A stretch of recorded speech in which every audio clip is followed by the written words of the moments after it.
പ്രിയപ്പെട്ടവരെ, നമസ്കാരം. ഞാൻ മുഹമ്മദ് മുബാറക് മാസ്റ്റർ. എം നോട്ട്സിന്റെ പുതിയ ഒരു വീഡിയോയിലേക്ക് സഹൃദയം നിങ്ങളെ എല്ലാവരെയും സ്വാഗതം ചെയ്യുന്നു. ഇന്നത്തെ ഈ വീഡിയോയിൽ ഇന്ദിരാഗാന്ധി നാഷണൽ ഓപ്പൺ യൂണിവേഴ്സിറ്റി നൽകുന്ന ഒരു തൊഴിലധിഷ്ഠിത പ്രോഗ്രാമിനെ അഥവാ BCA എന്ന പ്രോഗ്രാമിനെ സവിനയം ഞാൻ അവതരിപ്പിക്കുകയാണ്. ഇന്ന് നമുക്കറിയാം, കമ്പ്യൂട്ടർ അധിഷ്ഠിതവും IT അധിഷ്ഠിതവുമായ ഒരു ജീവിതമാണ് മൊത്തം നമ്മൾ എല്ലാവരും നയിച്ചുകൊണ്ടിരിക്കുന്നത് എന്നുള്ളത് നമുക്ക് എല്ലാവർക്കും അറിയാവുന്ന വസ്തുതയാണ്. മാത്രമല്ല, ഇത് ലോകത്തിലുള്ള എല്ലാ മേഖലയിലും, എല്ലാ പഠന മേഖലയിലും കമ്പ്യൂട്ടറിന്റെ സ്വാധീനം അത്യധികം വലുതാണ്. ഏത് ബ്രാഞ്ചിൽ എടുക്കുകയാണെങ്കിലും, ഏത് മേഖലയിൽ എടുക്കുകയാണെങ്കിലും കമ്പ്യൂട്ടറിന്റെ സ്വാധീനം, IT റിലേറ്റഡ് ഇൻഫ്ലുവൻസ് നമുക്ക് വളരെ വലുതാണ് എന്ന് മനസ്സിലാക്കാം. അതുകൊണ്ട് തന്നെ പല കുട്ടികളും ചോദിക്കാറുണ്ട്, സർ +2 കഴിഞ്ഞു, ഇനി ഞാൻ എന്ത് ചെയ്യണം? നിങ്ങൾ +2വിന് ശേഷം 10ാം ക്ലാസ് കഴിഞ്ഞു 2 കൊല്ലത്തെ ഔദ്യോഗികമായിട്ടുള്ള സീനിയർ സെക്കൻഡറിയോ, ഹയർ സെക്കൻഡറിയോ, വൊക്കേഷണൽ ഹയർ സെക്കൻഡറിയോ, ടെക്നിക്കൽ ഹയർ സെക്കൻഡറിയോ, ITIയോ, പോളിടെക്നിക് 3 കൊല്ലത്തെ പോളിടെക്നിക്കോ എടുത്തതിന് ശേഷം നമുക്ക് BCA ചെയ്യാവുന്നതാണ്. MCA കാറ്റഗറിയിലുള്ള ആളുകളുടെ കുറവ് ഇപ്പോഴും കൂടുതൽ ഉള്ളത് കൊണ്ട് MSc കമ്പ്യൂട്ടർ സയൻസ്, MCA വിഭാഗത്തിലെ ആളുകളുടെ കുറവ് ഉള്ളത് കൊണ്ട് ഇപ്പോഴും BCAക്കാരെ തുടക്കക്കാർ എന്നുള്ള നിലക്ക് പല ഫേംസും യൂസ് ചെയ്യാറുണ്ട് എന്നുള്ളത് മനസ്സിലാക്കുക. എത്രയും പെട്ടെന്ന് ഒരു ജോലി എന്നുള്ള നിലക്ക് നിങ്ങൾക്ക് BCA ചെയ്തതിന് ശേഷം ഒരു നല്ലൊരു ജോലിയിൽ കയറി കിട്ടുന്ന ശമ്പളത്തിൽ നിങ്ങൾ 3 കൊല്ലം 5 കൊല്ലം ഹാൻഡ്സ് ഓൺ ട്രെയിനിങ് എക്സ്പീരിയൻസ് എന്നുള്ള നിലക്ക് അത് കഴിഞ്ഞ് അതിനോടൊപ്പം തന്നെ MCA പ്രോഗ്രാം ഇഗ്നോയിലൂടെ നിങ്ങൾക്ക് ചെയ്യുമ്പോൾ ഓഫ് ഡേയ്സിൽ MCA ക്ലാസ്സിന് അറ്റൻഡ് ചെയ്ത് നിങ്ങളുടെ വർഷങ്ങൾ മുഴുവനും മുന്നോട്ട് കൊണ്ടുപോകാം. അപ്പൊ എത്രയും പെട്ടെന്ന് ഒരു തൊഴിൽ എന്നുള്ളതിന് ഏറ്റവും നല്ല തൊഴിൽ സാധ്യതയുള്ള ഒരു പ്രോഗ്രാമാണ് BCA എന്നുള്ളത് ഓർക്കുക. എവിടെയൊക്കെയാണ് ഇവിടെ നമുക്ക് സാധ്യതകൾ ഉള്ളത്? സോഫ്റ്റ്വെയർ ഡെവലപ്പർ മേഖലയില്, അതുപോലെ തന്നെ computer building, computer testing, computer installing, computer maintenance software method എന്നുള്ള രൂപത്തിൽ ഹാർഡ്വെയർ എഞ്ചിനീയറായി, ഡാറ്റാബേസ് എഞ്ചിനീയറായി, ക്ലൗഡ് ആർക്കിടെക്റ്റ് ആയി, ഡാറ്റ സയന്റിസ്റ്റ് ആയി, ബിസിനസ് അനലിസ്റ്റ് ആയി, ടെക്നിക്കൽ റൈറ്റർ ആയി, വെബ് ഡിസൈനർ അല്ലെങ്കിൽ വെബ് ഡെവലപ്പർ എന്നുള്ള ജോലിയിൽ നമുക്ക് ഒരുപാട് പ്രോഗ്രാംസ് ലഭിക്കുന്നു. BCA കഴിഞ്ഞിട്ടും MCA കഴിഞ്ഞിട്ടും ഉള്ളവർക്ക് ഇഗ്നോ തന്നെ ക്യാമ്പസ് സെലക്ഷൻസ് നടത്തുന്നു എന്നുള്ളതും അതിലെ ഏറ്റവും വലിയ പ്രത്യേകതയാണ്. നമുക്ക് പല തരത്തിലുള്ള എഞ്ചിനീയേഴ്സിന്റെ അപര്യാപ്തത ഉള്ളത് കൊണ്ട് പ്രോഗ്രാമറായും, ഡാറ്റാബേസ് അഡ്മിനിസ്ട്രേറ്ററായും, സോഫ്റ്റ്വെയർ പബ്ലിഷറായും, സോഫ്റ്റ്വെയർ ആപ്ലിക്കേഷൻ ആർക്കിടെക്റ്റായും, ഹാർഡ്വെയർ എഞ്ചിനീയറായും, അതുപോലെ തന്നെ സീനിയർ ടെക്നിക്കൽ കൺസൾട്ടന്റായും, ചില പ്രത്യേക സ്ഥാപനങ്ങളിലെ പ്രോജക്റ്റ് മാനേജർ റിക്രൂട്ടേഴ്സായും നമുക്ക് ജോലിയിൽ കയറാവുന്നതാണ്. ഇതില് ഇന്ത്യയിലെ ഏറ്റവും പ്രശസ്തമായ ചില സ്ഥാപനങ്ങൾ ഇവരെ നേരിട്ട് ഹയർ ചെയ്യുന്നു എന്നുള്ളത് ഏറ്റവും രസകരമായിട്ടുള്ള ഒരു ഇൻഫർമേഷൻ ആണ്. നമുക്കറിയാം, ജൈജാന്റിക് സ്ഥാപനങ്ങളായിട്ടുള്ള IT related institutions NTPC, GAIL, BHEL, Infosys, Wipro, TCS, Cognizant, IBM, American Express, HCL, HP, Sintel, ടെൻസ് എന്ന് പറയുന്ന ഒരുപാട് സ്ഥാപനങ്ങൾ കുട്ടികളെ പൊതുവെ ഹയർ ചെയ്യാറുണ്ട് എന്നുള്ളത് മനസ്സിലാക്കുക. ഈ BCA കോഴ്സിന്റെ സ്ട്രക്ചർ എങ്ങനെയാണ്, അതിനെ പറ്റിയാണ് ഇനി ഞാൻ നിങ്ങൾക്ക് വിശദീകരിക്കുന്നത്.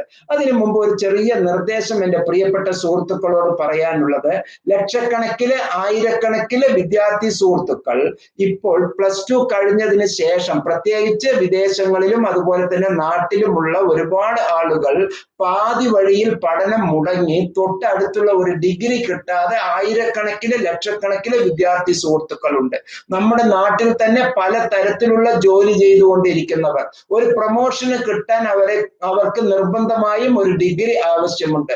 ഹയർ ക്വാളിഫിക്കേഷൻസ്, സീനിയോറിറ്റി കയ്യിൽ ഉണ്ട്. ആ ഒരു ഇൻസ്റ്റിറ്റ്യൂഷനിലെ സീനിയോറിറ്റിന്റെ പ്രാക്ടിക്കൽ ആയിട്ടുള്ള കുറെ അനുഭവങ്ങളുണ്ട്. പക്ഷെ പ്രോപ്പർ ഡിഗ്രി ഇല്ല. അങ്ങനെയുള്ളവർക്കെല്ലാം ഏറ്റവും ഗുണപ്രദമാകുന്ന ഈ പ്രോഗ്രാം എന്ന് എന്ന് മനസ്സിലാക്കുക. If you are a +2 student, +2 candidate or vocational higher secondary, that means that level, senior secondary level, higher secondary ലെവലിലുള്ള ആർക്കും ഈ പ്രോഗ്രാമിനെ അച്ചീവ് ചെയ്യാവുന്നതാണ്. 6 സെമസ്റ്ററിലൂടെ മൊത്തം 99 ക്രെഡിറ്റിലൂടെയാണ് ഇഗ്നോ നമുക്ക് ഈ പ്രോഗ്രാം നൽകുന്നത്. അതിന്റെ ചില പ്രോഗ്രാംസ് 4 ക്രെഡിറ്റിന്, ചില കോഴ്സ് 4 ക്രെഡിറ്റ്, ചില കോഴ്സ് 3 ക്രെഡിറ്റ്, ചില course 2 credit, computer lab 1 credit, അതുപോലെ തന്നെ 8 ക്രെഡിറ്റിന്റെ ഒരു പ്രോജക്റ്റ്. അതാണ് ഇതിന്റെ സ്ട്രക്ചർ.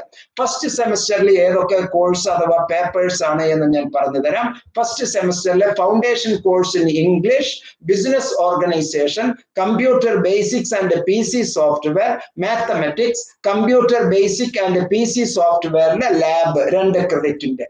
അതുപോലെ തന്നെ സെക്കൻഡ് സെമസ്റ്ററിലെ accountancy 1, problem solving and programming, computer organisation and assembly language programming, communication skills, discrete mathematics, C language programming lab 1 credit, assembly language programming lab 1 credit. അങ്ങനെ second semester. Third സെമസ്റ്ററിൽ 3 lab ഉണ്ട്, ഓരോ credit വീതം. Data and file structures 4 credit, അത് theory paper. Introduction to database management system, systems analysis and design, programming in C++. അങ്ങനെ 4 course നമുക്ക് പഠിക്കാനുണ്ട്. ഒപ്പം തന്നെ C++ പ്രോഗ്രാമിംഗിന്റെ ലാബ്, ഡാറ്റ ആൻഡ് ഫയൽ സ്ട്രക്ചേഴ്സിന്റെ ലാബ്, അതുപോലെ DBMSന്റെ ലാബ്. ഇങ്ങനെ 3 ലാബ് തേർഡ് സെമസ്റ്ററിൽ പഠിക്കേണ്ടതുണ്ട്. ഫോർത്ത് സെമസ്റ്ററിലെ statistical techniques, object oriented technologies and Java programming, fundamentals of computer networks, introduction to algorithm design, internet concept and web design എന്നുള്ള theory പേപ്പേഴ്സും, Java programming എന്നുള്ള ലാബ്, സ്റ്റാറ്റിസ്റ്റിക്കൽ ടെക്നിക്സ് എന്നുള്ള lab, algorithm ഡിസൈന് lab. ഇത്രയും 3 ലാബാണ് fourth സെമ്മിൽ നമുക്ക് പഠിക്കാനുള്ളത്. ഫിഫ്ത്ത് സെമ്മിലെ introduction to software engineering, network programming and administration, web programming, computer oriented numerical techniques എന്നുള്ള ഒരു course, business communication, network programming and administration എന്നുള്ള ഒരു ലാബ്, വെബ് പ്രോഗ്രാമിംഗിന്റെ ലാബ്, കമ്പ്യൂട്ടർ ഓറിയന്റഡ് ന്യൂമറിക്കൽ ടെക്നിക്സിന്റെ ലാബ്. ഓരോ ക്രെഡിറ്റ് വീതമുള്ള ഈ 3 ലാബ്. ആറാമത്തെയും അവസാനത്തെയുമായ സെമ്മില് കൊമേഴ്സ് എന്നുള്ള ഒരു paper, operating system concepts and network management എന്നുള്ളതിന്റെ 4 ക്രെഡിറ്റ് ഉള്ള തിയറി പേപ്പർ, അതിന്റെ തന്നെ 1 ക്രെഡിറ്റ് ഉള്ള ലാബ് ഉണ്ട്.